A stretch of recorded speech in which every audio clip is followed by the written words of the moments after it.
सोमनाथाय नमः। ॐ मल्लिकार्जुनाय नमः। ॐ महाकालेश्वराय नमः। ॐ ओंकारेश्वराय नमः।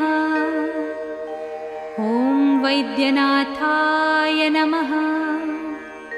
ॐ भीमशंकराय नमः। ॐ रामेश्वराय नमः।